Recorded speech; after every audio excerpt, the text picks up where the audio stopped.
Amigos do Moto Turismo e Aventura, tudo beleza? Aqui é o Ruba falando diretamente do Salão Duas Rodas 2019, o SDR 19. Bom, hoje é o primeiro dia, o salão vai do dia 19 ao dia 24 aqui na Expo Imigrantes em São Paulo. Ontem foi uma van premiere, foi fechado para a imprensa durante o dia todo, com coletivas de imprensa, e no final do dia abriu para alguns que compraram o convite que permitia isso e para uma parte também da imprensa, para canais e para o pessoal que divulga as marcas. Então vamos lá, vamos conhecer o salão e mostrar o que tem de legal, beleza? Vem comigo aí, valeu!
Chegou a hora de entrar no universo Drive.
aqueles que controlam...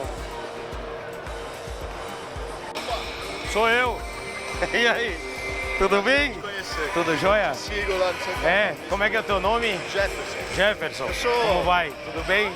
Aqui é a Suzuki, ó, trazendo a áudio.